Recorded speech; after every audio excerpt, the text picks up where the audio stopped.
Welcome to the 2020 season start of Watch Me Suck at Mini Golf. If there's any more places, who knows the way things are. We are here at Mason Recreation Center, and they have mini golf and the ice cream stand. Bowling, not so much yet. Again, Mason's Rec Center. And I usually forget to do this first lately, so now we're going to do it. Ball leaves the carpet, must be placed back where it departed. Penalty is a stroke. Ball is not to be returned to the tee unless it goes out of bounds at such the tee. In case of another player, don't care. When a ball is against the sideboards within the green area, it may be moved out 6 inches. Ball is hit by another ball, doesn't matter. Strictly against the rules to play anywhere except on the carpet. Pardon the jitters. I cannot do anything about that.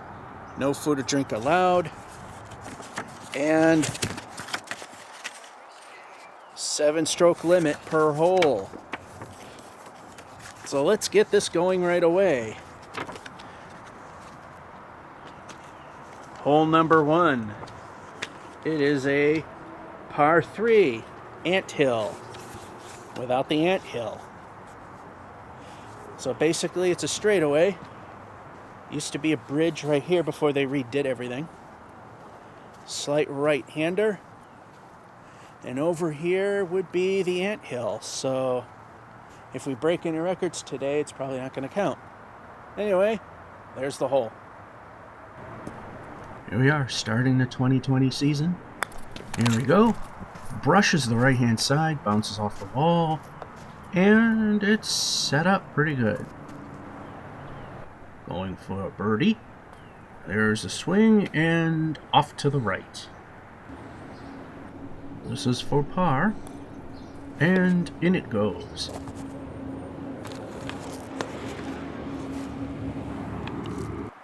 Hole number 2, Devil's Bend, par 3. We start here. And then, with brute force, you want to hit this 45. If you don't, you want to hit this further that way, and it'll bounce back and forth a lot, lose a lot of speed. Go down this long straightaway, and go around this part that scrubs a lot of speed off the ball. This is a very tough course. Then again, is anything at Mason's easy? Around the corner and to the hole. Moving the ball to hit the 45, just like that. Good speed. Speed scrubbed by the corner. It is quite difficult to get it around this turn. There it goes, and lined up decently for a chance at par. Pretty long shot for par. There it is, and ooh, just to the side. Going for bogey. About as far, and just missed.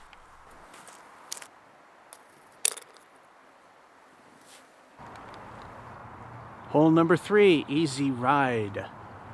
Par 2. And it is an easy ride in theory, but we know how that goes in this show. Sometimes it does, usually it doesn't. There used to be a planter right in the middle, so you had to go around it. But there's nothing there. Just a straight shot to the hole. Time to recover from the previous hole. There's the first shot off to the right, and bouncing off the walls. Again, another tough shot. This is for par. And, ooh, right over the hole. Once again, going for bogey. This time, it's a single. Hole number 4, loop-de-loop. Par 2, I believe it was. Let me look at the scorecard, and it's a 3.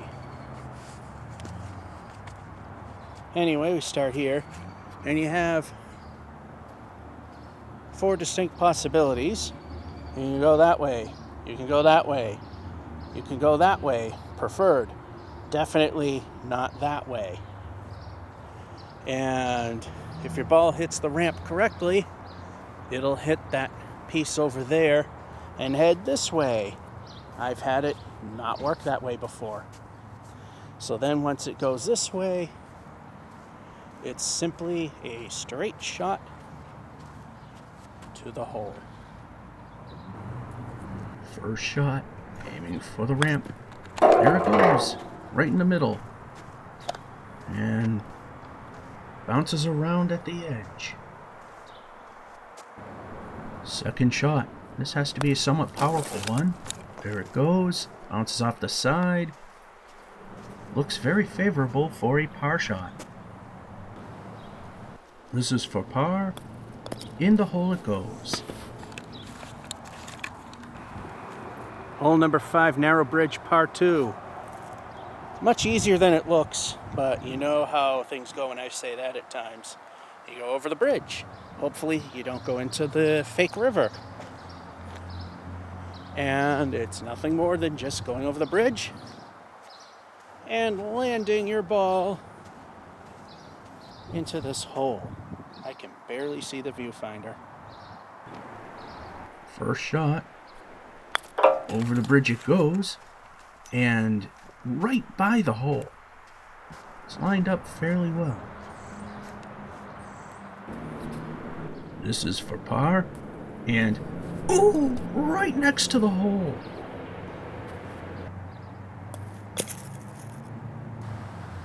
Hole number 6, swinging log, par 2. Start here, or anywhere along the acceptable.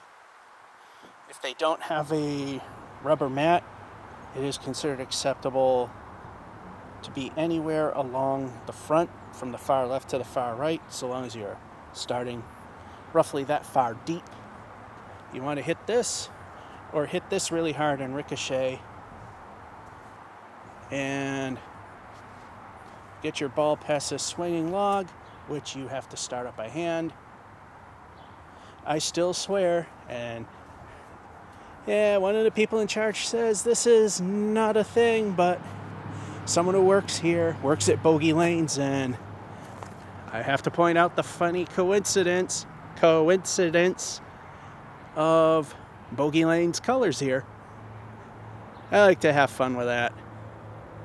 As you can see, it leans because somebody pulled it way too hard and totally pulled this thing apart. But started swinging, and hopefully when it's not covering the hole, that's where the ball shall go. First shot, aiming directly at the 45, missed, and quite a distance to go. This is a very difficult par shot. There it goes, and it goes in the hole. Hole number 7, the gap, par 2. This used to be a problem till they redid the carpeting. You simply go over the jump. However, when they did a first renovation, I mean, you can see a crease there. There was a new piece of carpet here, and there was a big crease. No matter where you hit it, it would send it off into the bushes. That ain't the case anymore, unless that crease somehow does anything. Anyway, you're supposed to jump over this, get past this, and then the ball's supposed to roll on down this. And if you shoot it straight enough, it should go right into the hole. First shot. Lining it up. Off to the side. But over the jump it goes. Bounces off the right wall. Looks pretty favorable. Going for par. And in it goes. Hole number 8. U-turn, par 2. This is another energy muncher. Simply hit the ball on this horseshoe. The energy muncher is the carpeted backside, which the ball will, for the most part, follow. Then it comes around here to the hole. First shot, going around the scrubber, bouncing off instead of following, which gets the ball closer. Going for par, pretty tough from this distance, and off to the left. This is for bogey, and bogey it is. Hole number 9, short and sweet par 3. At one point it was. Again, we start here. Ricochet off this thing. And this puts you in a predicament because we have a railroad station in a very strange spot. Here, you can see dead. Underneath the tunnel, good. Either side, good. Once you get past the station, it's more or less a straight shot to the hole. First shot, going around a tough obstacle, ricochets off both sides and bounces off the station. That's not good. Second shot, somewhat favorable spot to help make par. Off the wall and very close to the hole. Still set up fairly well. This is for par. There it goes and into the hole.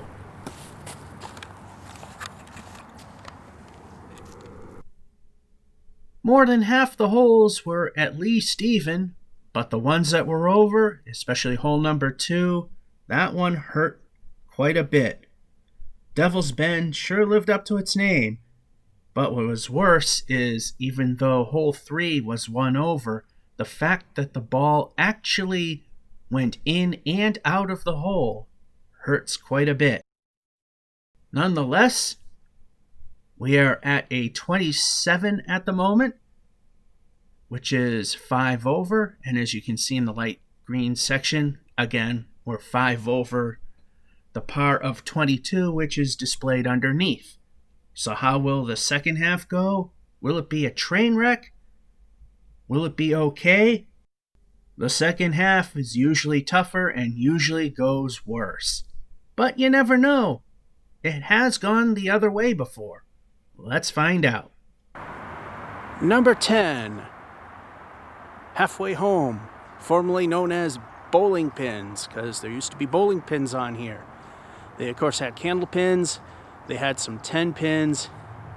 And they had these things as a kid that I thought were really weird, short 10 pins, but were duck pins. I believe they had those. I know there were 10s and candles.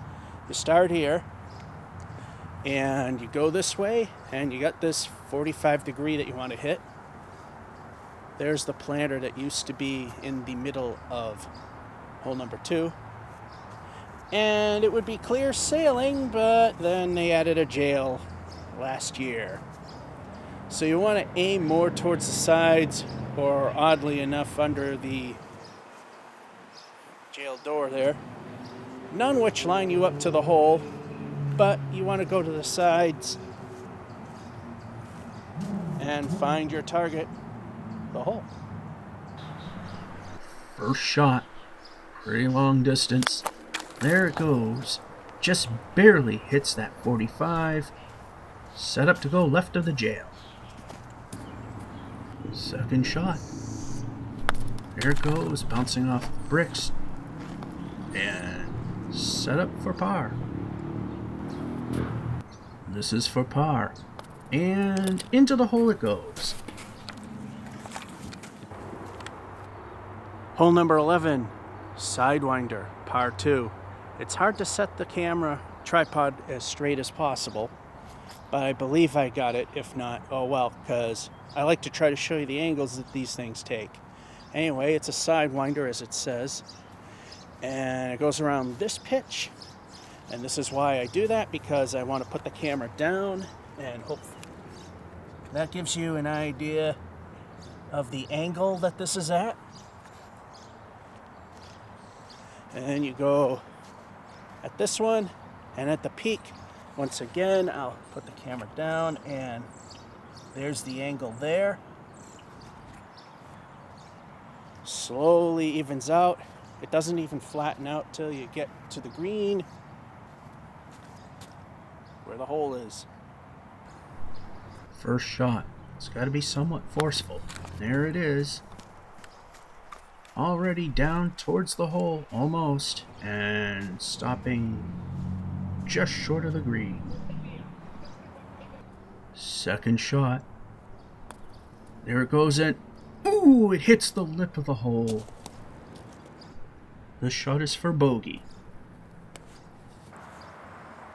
Hole number 12, Hotel, par 3. I got stupid lucky last year and miraculously got a hole-in-one. I highly doubt that'll happen. This also used to be the lighthouse, which was the original windmill with the blades taken off. And I do remember when it was a windmill, and a functioning one at that. Anyway, gone is the windmill, and slightly further up is the hotel. We start here, it bends ever so slightly. Yeah, probably right about here-ish was the windmill slash lighthouse. So it's slightly further up. You can see it's starting to get some wear and tear where the ball has been hitting it. Still holding up fairly well. You come out the other side and goes in an angle. Chances are you'll hit this wall on the left.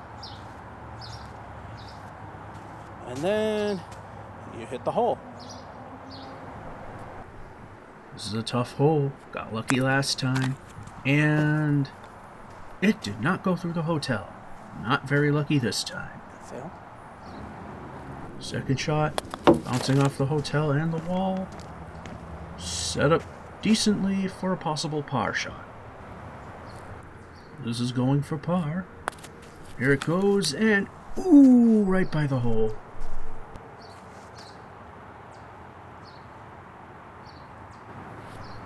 Going for bogey. There's the shot, and it's just to the right.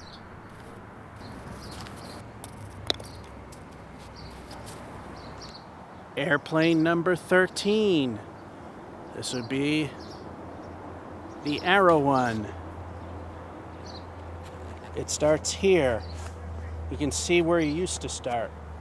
Bent arrow. And you can see where you originally would start, because this is a carpet they have not replaced. Anyway, as the tripod folded and I'm resetting, you go up this very long thing, and I just haven't mentioned it, but I have noticed that the new carpet seemed to have shrunk. There's quite a few sizable gaps. And here's the pet peeve. This corner. Because if it bounces off the back wrong and you end up on this side, good luck.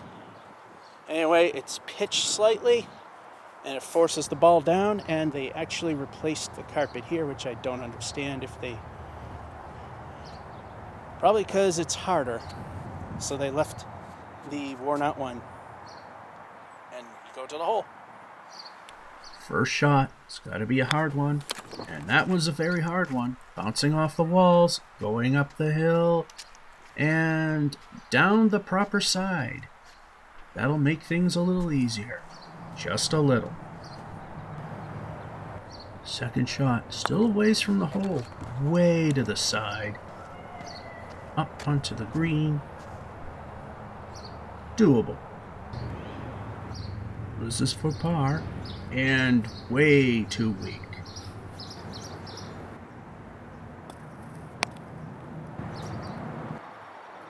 Hole number 14, Wishing Well, par 2. You start here, and you go under the wishing well. You got the two stops here that could jettison the ball way left, or this one way to the right. There's nothing in here. Last time I did this, the camera freaked out and glitched a little bit. I did not see it do that this time. Critters running around in the woods behind. You come out this side and you hopefully line things up and reach for this hole. First shot, aim slightly left, just like that, and bounce off the wall. Very close to the hole, but not now. Setting up for a very unlikely par, and oh, in and out of the hole.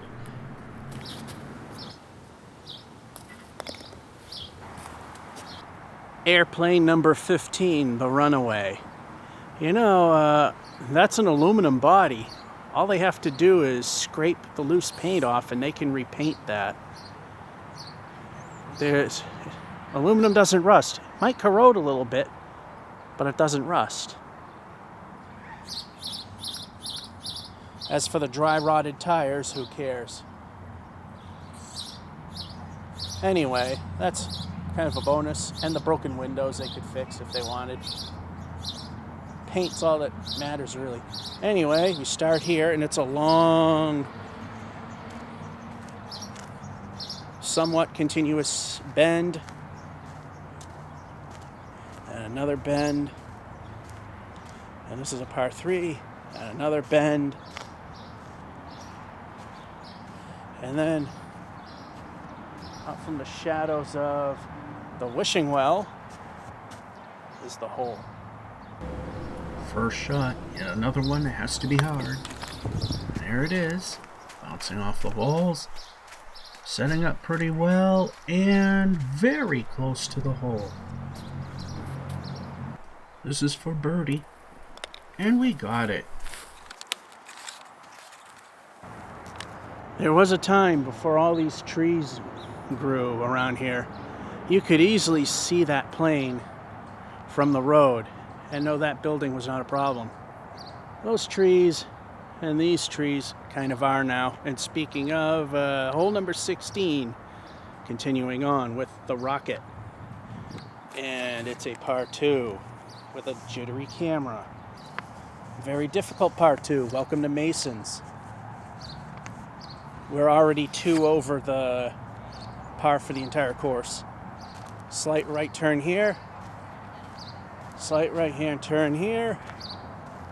And this rocket is definitely not in the position it normally is, because the hole is actually accessible. It shouldn't be. I guess when they, I don't know. Wonder why it moved. I don't think it was that way last year. Could be wrong. Probably has been like this. Anyway, there's the hole, and we actually have direct access, albeit barely. First shot. And there it goes, bouncing off the wall, bouncing off the second wall, and bouncing off the fin. Clear shot to the hole. This is for par. Swing and off to the right. For bogey. And in it went. Hole 17, the Cannon, par 3. I keep putting the card away before I truly see what we got here. Cannon, par 3. Because I don't recall the pars. The names, more or less. Start here, and we got this Cannon, which I believe has been lined up a little bit better this year, or last year. Seems okay, could hit it to the left or the right. Miss ever so slightly, got a couple of holes in which you can aim for, or just go along the sides, under the tree, and to the hole. First shot. Here it goes, going off to the side. In the Cannon, heading towards the hole, over the hole, and into the hole for a hole-in-one. 2 years in a row, a miracle happens at Masons. Still, it's not enough to keep it from being bad. Maybe meh. But then again, Masons. And speaking of, hole 18, last chance, par 2. And you start here. Along the left side, it's nice and straight. On the right side, not so much. It is a straight shot over. And you want to be more towards the right as you go down a lip. And the ball goes down the hole of no return. First shot, fairly straight. There it goes, going ever so slightly to the right, down the lip. Ooh! Twice so close to the hole. Try to end on a par, and ooh! Just off to the left.